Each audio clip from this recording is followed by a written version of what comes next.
बिहार के मधुबनी में हत्या के आरोपियों की गिरफ्तारी की मांग को लेकर जबरदस्त बवाल देखने को मिला है। आपको बताते चले कि मामला भेजा थाना क्षेत्र के रहुआ संग्राम का बताया जा रहा है, जहां पर सुबह से सड़क पर जाम कर रही भीड़ उग्र हो गई और पुलिस पर टूट पड़ी। आपको बताते चले कि जाम स्थल पर डंडा अधिकारी के साथ पहुंची माधेपुरा थाने की पुलिस को भीड़ ने खदेड़ खदेड़ कर पीटना शुरू कर दिया।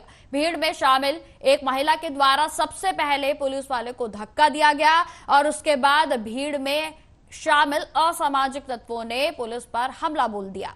भीड़ के हमले से माधेपुरा थाना अध्यक्ष प्रकाश चंद्र राजू, एसआई लक्ष्मण साहू एवं पुलिस बल के 4 जवान जख्मी हो गए हैं।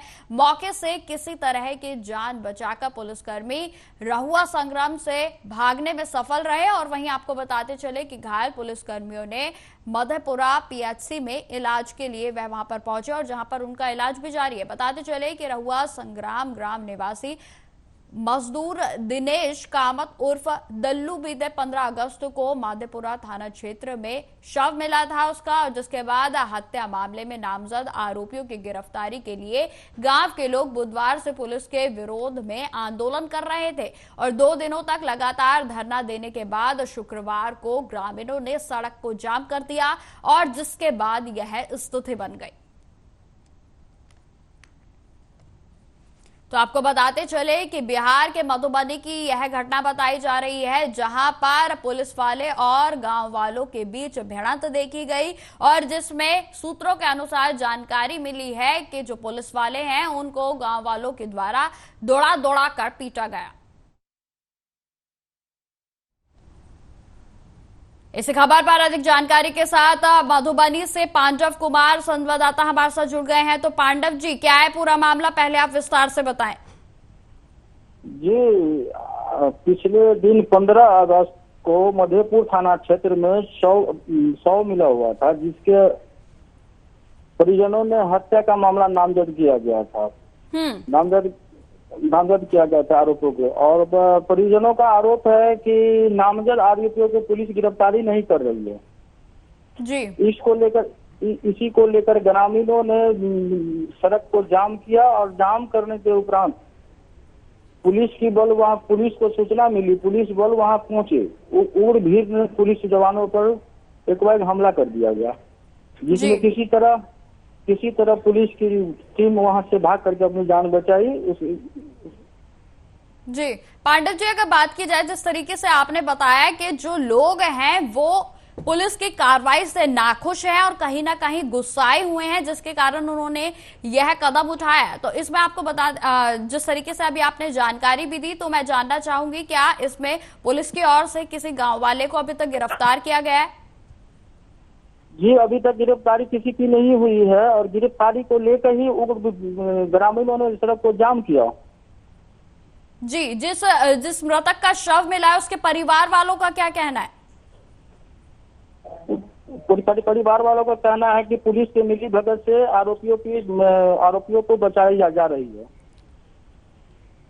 तो यानी कि इस मामले में अभी तक किसी भी तरीके की कोई गिरफ्तारी नहीं हुई है? जी, अभी तक गिरफ्तारी नहीं हुई है और इस पुलिसकर्मी के साथ जो मारपीट हुई है उसमें 4 पुलिसकर्मी घायल हैं। किस थाने क्षेत्र का ये पूरा मामला बताया जा रहा है पांडव जी? मधेपुर थाना क्षेत्र का रहुआ संग्राम का मामला।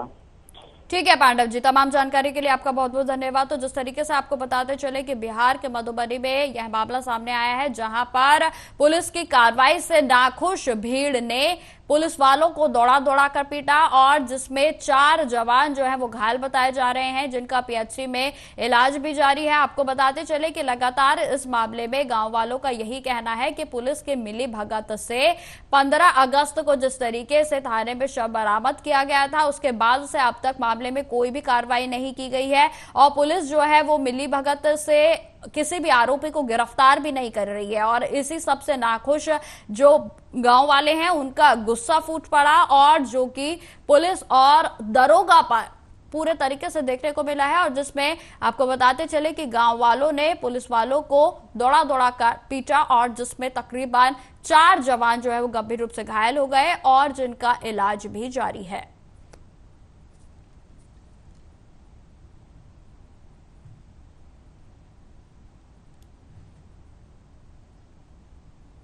खबरों में आगे बढ़ते हैं। बिहार के मुजफ्फरपुर में फूड पॉइजनिंग की घटना सामने आई है, जिसमें कि आपको बताते चले कि यह घटना साहेबगंज की बताई जा रही है, जहां पर छपरा गांव के फूड पॉइजनिंग से एक ही परिवार के 8 लोग गंभीर रूप से बीमार हो गए और इस खाने को खाने के कारण एक बच्चे की दर्दनाक मौत हो गई है, तो वहीं 2 लोगों के हालात बेहद ही नाजुक बने हुए हैं और सभी को इलाज के लिए अस्पताल में भर्ती कराया गया है। आपको बताते चले कि बीमार पड़े लोगों का इलाज फिलहाल जारी है और जिसमें 2 लोगों की जो स्थिति है वो बेहद ही गंभीर बनी हुई है और इसके अलावा इसमें एक बच्चे की मौत की खबर सामने आई है। निरीक्षण के लिए नहीं, हम यहाँ ट्रीटमेंट के लिए आए हैं। हमको पता चला है कि डायरिया का केस है और सारे पेशेंट तो बाहर भर्ती हैं। यहाँ जो है उनको हम दवा दे दिए हैं, ORS वगैरह दे दिए हैं और फूड पॉइजनिंग का केस दिख रहा है, क्योंकि वहाँ बाहर से कोई आया है कुछ लेकर, घर का ही लोग, हालांकि वो खुद बीमार है, सुने हुए हैं। तो आगे कौन सा केस है तो बिना जांच का कुछ कहा नहीं जा सकता, लेकिन एक अनुमान है कि फूड पॉइजनिंग का ही मामला है, क्योंकि अगल बगल के लोग स्वस्थ हैं और जिस घर में वो खजूर खाया गया उसी में तबीयत खराब है, यही मामला है। दवा भी उपलब्ध कराया? हाँ, दवा वगैरह हम अभी दिए हैं। जो यहाँ पेशेंट हमको मिले हैं उनको दवा दिया गया है। जो मिले हैं वहाँ सीरियस नहीं है, नॉर्मल पेशेंट। इस खबर पर अधिक जानकारी के साथ कुमार उत्तम हमारे साथ जुड़ गए हैं। तो कुमार जी, किस तरीके से फूड पॉइजनिंग का ये जो मामला है वो सामने आया है, क्या कुछ जानकारी है आपके पास?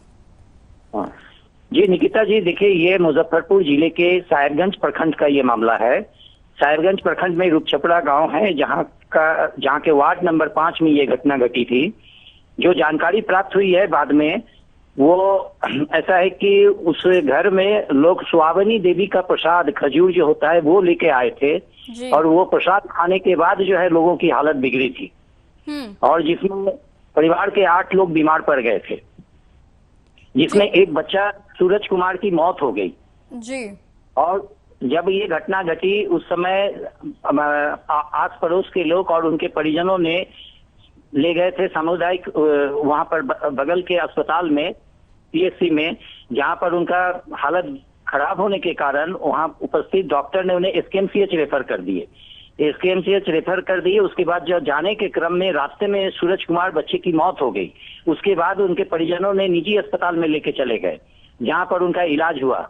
हालांकि PSC प्रभारी विजय कुमार पांडे ने तुरंत जो है 4 आदमी की टीम गठन किए और उसमें डॉक्टर और पैरामेडिकल स्टाफ मिल करके जाके वहां लोगों का इलाज, बाकी लोगों का जांच किए एवं देखे। उसके बाद जो है जो आवश्यक जो दवा वहां पर और भी लोगों को वो लोग प्रोवाइड कर दिए। उसके बाद घटना जिला में भी इसकी सूचना पहुंची तो DM ने तत्काल उस विशेष तौर पर इसे देखने की सिविल सर्जन को कहें। जी कुमार जी, अगर बात की जाए पीड़ित परिवार की, तो पीड़ित परिवार की ओर से किस तरीके की प्रतिक्रिया सामने आ रही है? क्या उनकी ओर से किसी पर आरोप लगाया जा रहा है? क्योंकि आप बता रहे हैं जिस तरीके से कि प्रसाद को खाने की वजह से जो पूरा परिवार है वो बीमार पड़ गया। कुमार जी जी नहीं, वो जो परिवार में जो सदस्य थे उसमें जो उसके जो मुखिया थे वो थे रामजतन राय।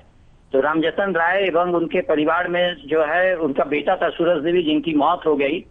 और ये इन लोगों का कहना है, कोई आरोप नहीं लगा रहे हैं, ये लोग से बाद में जब पता चला कि ये प्रसाद लाए थे, खजूर था वो भगवान सुहावनी देवी का, जिसका वो लोग खाए थे सभी लोग, और माने घर के लोग के अलावा जो उनके रिश्तेदार खाए थे वो सभी बीमार पड़ गए थे। ठीक है कुमार जी, तमाम जानकारी के लिए आपका बहुत बहुत धन्यवाद। तो जिस तरीके से आपको बताते चले कि फूड पॉइजनिंग के चलते पूरे परिवार की तबीयत जो है वो खराब हो गई, जिसमें कि तकरीबन परिवार के 8 लोग गंभीर रूप से इसमें बीमार बताए जा रहे हैं। वहीं आपको बताते चले कि इस मामले में एक बच्चे की दर्दनाक मौत भी हो गई है और फिलहाल जो भी बीमार पड़े हैं उनका इलाज जारी है और जिसमें 2 लोगों के हालात बेहद नाजुक बने हुए हैं।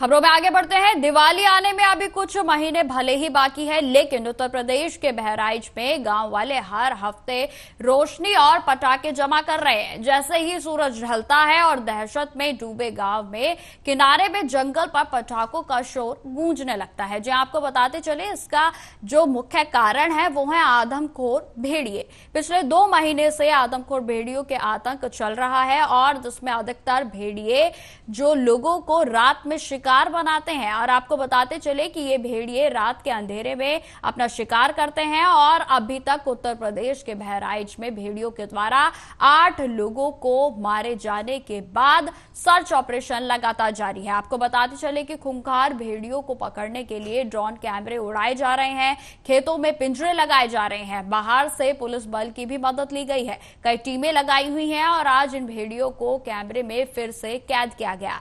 अब इनको पकड़ने का प्रयास भी लगातार किया जा रहा है। वहीं आपको बताते चले कि अनुमान है कि 1 से 2 दिन में इनको पकड़ लिया जाएगा और इनको काबू कर लिया जाएगा। वहीं मामले पर जानकारी देते हुए मुख्य वन संरक्षण मध्य क्षेत्र की रेणु सिंह ने बताया कि अभी तक 4 भेड़िए पकड़े जा चुके हैं और 2 भेड़िए अभी भी बाकी हैं और जिन्हें पकड़ने के लिए लगातार तैयारियां की जा रही है।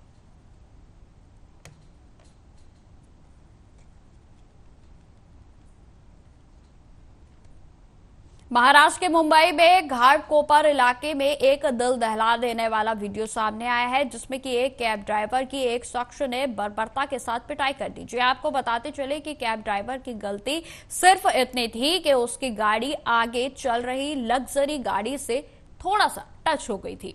उसने तुरंत गाड़ी को पीछे भी लिया, लेकिन तब तक लग्जरी कार में से उतरकर शख्स, जिसका नाम ऋषभ और कार में बैठी एक महिला बाहर निकले और पहले तो उस पर थप्पड़ बरसाए गए और फिर उसे उठाकर जमीन पर पटक दिया गया, जिससे उसके सर में गंभीर रूप से चोटें आई हैं। वहीं आपको बताते चले कि ड्राइवर पर हमला करने के आरोप में पार्क साइड पुलिस ने 2 लोगों के खिलाफ मामला दर्ज कर लिया है। पीड़ित ड्राइवर जो है कयामुद्दीन मेनुद्दीन कुरैशी की शिकायत पर सीसीटीवी फुटेज के आधार पर मामला दर्ज कर अब पुलिस की ओर से जांच जारी है।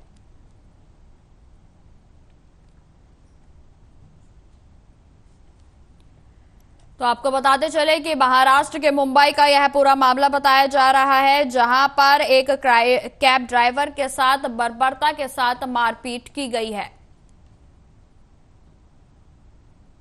खबरों में आगे बढ़ते हैं। झारखंड के मुख्यमंत्री हेमंत सोरेन के बयान पर असम के मुख्यमंत्री हिमंता बिस्वा शर्मा ने कहा कि मैं भारत का नागरिक हूं और उनका यानी कि हेमंत सोरेन भी असम में स्वागत है उनका। और आपत्ति क्या है? ये देश तो हमारा है, आप चंपई सोरेन के पीछे जासूसी क्यों करवा रहे थे? पार्टी को सोचना चाहिए कि अभी भी उन लोगों के कितने जासूस लगे हुए हैं। आगे उन्होंने क्या कुछ कहा, आप सुनिए। अरे भाई, मैं भारत का नागरिक हूं। अभी तो विधानसभा में हेमंत सोरेन जी ने भी बताया कि हम असम जाऊंगा, असम का चुनाव का समय। अगर उनको भी असम में स्वागत है, आपत्ति क्या है? ये देश तो हमारा है। तो एक बात है, आप बोल रहे हैं जेएमएम बास का बीड है, तो अब चंपई सोरेन जी का पीछे आप जासूसी क्यों करवा रहा था? गुरुजी का फॉलोअर थे, गुरुजी का लेफ्टिनेंट थे। अगर आप अपना पिता का लेफ्टिनेंट का ऊपर आप जासूसी करवाएगा, क्या वो पार्टी बसेगा? मेरा मन है कि पार्टी को सोचना चाहिए कि अभी भी कितना लोगों का पीछे जासूस लगा हुआ है वो लोगों का। मेरा तो लगता है जेएमएम और कांग्रेस मिनिस्ट्री का लगभग सारे मंत्री और एमएलए का पीछे जासूस लगा हुआ है। अभी बोल रहे हैं सिक्योरिटी के लिए तैनात किया गया है। अरे बिना हथियार भी सिक्योरिटी होते हैं, बिना हथियार सिक्योरिटी होते हैं। आप देखिए कैसा किया, कलकत्ता में गया, फिर एक फ्लाइट में पीछे का सीट बुक किया, फिर दोनों बाप बेटा जो बोल रहा था वो सुन रहा था, जो भी बात कर रहा था, बाबूलाल जी और चंपई जी। फिर होटल में रुका और होटल में आपने रूम कौन सा लिया? चंपई सोरेन जी का नजदीक वाला रूम लिया और वो रूम में आप लोग 2 थे। हमने ज्यादा तहकीकत नहीं किया, लेकिन आपने एक महिला को भी होटल में लेके आए थे। नहीं, मैं नहीं बोल सकता हूँ क्या मामले थे, लेकिन अगर वो भी झारखंड महिला पुलिस भी हो सकता है, पता नहीं है। ये तो सब इंक्वायरी का मामला है। आप अगर सिक्योरिटी ड्यूटी में थे तो आपको मिलने के लिए दोबारा महिला क्यों आते हैं? होटल का सीसीटीवी में फुटेज है। मध्य प्रदेश के मुख्यमंत्री मोहन यादव ने कहा कि मैं आज दिल्ली में रेल मंत्री अश्विनी वैष्णव से मिला और उन्हें बताया कि हमारे पास कई भूमिगत खदानें हैं जहां पर भविष्य में परिवहन के लिए रेलवे लाइनों की आवश्यकता पड़ेगी। खासकर खनिजों के परिवहन के लिए उन्होंने सहमति जताई है और कहा है कि इसके अलावा अगर आप रेल नेटवर्क बनाने का कोई अच्छा प्रस्ताव लेकर आते हैं तो हम राज्य का समर्थन करेंगे। रेल नेटवर्क को बनाने के लिए कोई अच्छा प्रस्ताव भी लेकर आओगे तो हम मध्य प्रदेश को सपोर्ट करेंगे, क्योंकि देश के मध्य में होने के कारण से स्वाभाविक रूप से मध्य प्रदेश में संभावना भी है जो देश की भलाई के लिए भी है। यशस्वी प्रधानमंत्री श्रीमान नरेंद्र मोदी जी इन प्रकार के कामों को लगातार प्रोत्साहन देते हैं। मुझे इस बात का भी संतोष है उनसे आईटी के मिनिस्टर होने के नाते से आईटी में हम लोग लगातार इन्वेस्टमेंट की दृष्टि से हर जगह रीजनल कॉन्क्लेव कर रहे हैं और इस आईटी से बड़ा आईटी एक भविष्य का बड़ा उद्योग है और खास करके युवाओं की दृष्टि से इसका बड़ा लाभ मिलेगा। माननीय वैष्णव जी ने कहा कि मैं उसमें पूरी मदद करूंगा और अगली बार मध्य प्रदेश आकर भी सीधे सीधे मुलाकात करूंगा। एक सीपीए हमारा राजधानी परियोजना के प्रोजेक्ट पे भोपाल के बारे में हमने माननीय मनोहर लाल जी खट्टर मंत्री भारत सरकार से मुलाकात की, उनसे निवेदन किया कि वो हमारे राजधानी परियोजना के उस प्रोजेक्ट के लिए धनराशि का आवंटन करें भोपाल के लिए। भोपाल बहुत सुंदर राजधानी के रूप में है, लेकिन बीच के काल के प्रवाह में सीपीए को स्टेट गवर्नमेंट ने रोका था। उसको पुनर्जीवित करते हुए हमारा विचार है कि हमारी वहां के विकास की गतिविधियों में सीपीए कारगर इकाई के नाते से काम करेगा और उनने सहमति दी। मुझे इस बात का संतोष है। साथ ही साथ रक्षा मंत्री श्रीमान राजनाथ सिंह जी से बात की है और उनके हरियाणा के मुख्यमंत्री नायाब सिंह सैनी ने रोड शो किया और ईडी के द्वारा कांग्रेस नेता भूपेंद्र सिंह हुड्डा से जुड़े एक मामले में संपत्ति जब्त करने पर हरियाणा के मुख्यमंत्री नायाब सिंह सैनी ने कहा कि ईडी अपना काम कर रही है, लंबे समय से केस चल रहा है, कोर्ट के दिशा निर्देश के अनुसार कार्रवाई होती है। हरियाणा विकास की ऊंचाइयों को और छू सके। हुड्डा की प्रॉपर्टी सीज हुई है, जो पिछले दिनों ईडी ने कार्रवाई की थी हुड्डा और उनकी सहयोगी जो कंपनियां थी। नहीं, देखिए, जो आदमी भ्रष्टाचार के अंदर लिप्त होते हैं, ये तो ईडी काम कर रही है। हमें इसका मालूम नहीं है लंबे समय से, क्योंकि ये केस चल रहा है और माननीय कोर्ट के अंदर भी ये केस चल रहा है। जो ही कोर्ट का अपना दिशा निर्देश होता है वैसा कार्रवाई होती है। सर, करनाल से कौन चुनाव लड़ेगा, कब तक लिस्ट आ जाएगी? करनाल से भी मैं ही लड़ूंगा चुनाव, आप चिंता क्यों कर रहे हैं? लग रहा है कि अनाथ ना हो जाए करनाल से। नहीं, करनाल से मैं ही लड़ूंगा चुनाव, किसने कहा है? हरियाणा। पश्चिम बंगाल के मुख्यमंत्री ममता बनर्जी के बयान पर केंद्रीय मंत्री जीतन राम मांझी ने कहा कि यह उनका यानी कि ममता बनर्जी अविवेकपूर्ण बयान है। उनके इस बयान के बाद उनकी मानसिक स्थिति ठीक है, यह नहीं कहा जा सकता। करनी उनकी है और उसका खामियाजा जनता भुगत रही है। आगे उन्होंने क्या कुछ कहा, सुन। अविवेकपूर्ण उनकी ये बात है। अपनी करनी के चलते समूचे हिंदुस्तान को जला देंगी, ये तो कोई हम कह सकते हैं कि जिसका मानसिक स्थिति ठीक है ऐसा नहीं बोलेगा, जैसा उन्होंने कहने का काम किया है। और हमको बाद में और भी मालूम हुआ है कि वो अपोलोजाइज कर रही हैं, लेकिन कहने का मतलब कि जो मन में उनकी गुस्सा थी उन्होंने तो कर दिया। करनी उनकी है, खामियाजा भुगत रही है जनता और दूसरे लोगों को वो उसके लिए जवाबदेह बता रही हैं। ये अविवेकपूर्ण उनकी ये बात है।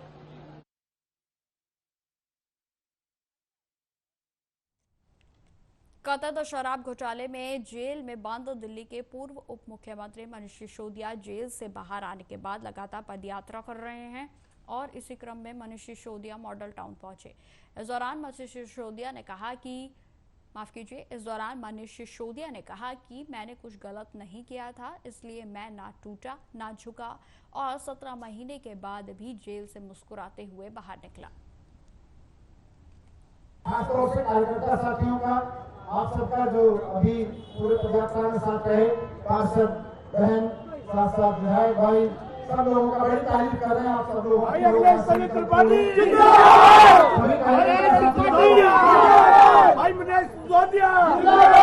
कार्यकर्ता साथियों को भी बधाई देना चाहता हूँ, क्योंकि जब मैं जेल में था तो मुझे वहाँ अंदर नहीं के लोग पूछते थे कि बोले जेल में बंद लोग टेंशन में रहते हैं, आप बिल्कुल टेंशन नहीं लेते।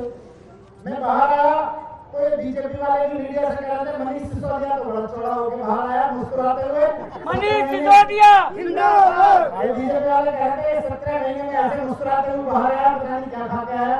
मैंने कहा मैं बाहर इसलिए मुस्कुराते हुए आया हूँ क्योंकि मुझे पता था मैंने कुछ गलत तो किया नहीं। पहली बार अंदर आदमी वो होता है जेल में बैठ के जिसने कुछ गलत किया हो, वो सोचता है मेरा क्या होगा। मेरे को बताता है कि केवल बेल होगी, इसके अलावा मेरा कुछ होने नहीं, मुझे कुछ झंझट नहीं है, क्योंकि गलत नहीं किया कुछ। तो पहली बात है कि वो गलत नहीं किया था, इसलिए मैं टूटा ना झुका और मैं अंदर से टूटा, अंदर से भी मजबूत रहा। और दूसरा, मेरा अंदर से मजबूत होने का कारण था कि बाहर मेरा पूरा परिवार एकजुट होकर लड़ रहा था।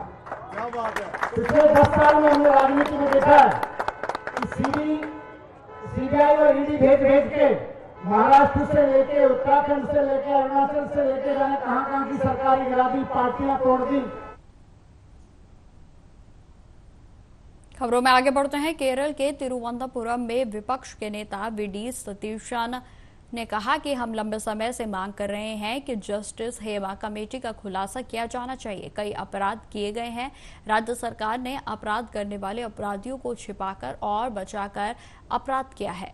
मौजूदा विधायक मुकेश पर आरोप है यह इस्तीफा देने को तैयार नहीं है। यहां तक कि एलडीएफ के गठबंधन सहयोगी भी हमें हटाने के लिए सरकार पर दबाव बना रहे हैं, वे उन्हें बचा रहे हैं। Information that an offence is committed. 99 is clear. A sexual offence against women is committed. That information is there. They have to investigate into the matter. They have to file an FIR. That is the legal obligation. If they are not doing and they are hiding. तो फिलहाल इस bulletin में इतना ही। देश दुनिया की तमाम खबरों की जानकारी के लिए बने रहे हमारे साथ। नमस्कार।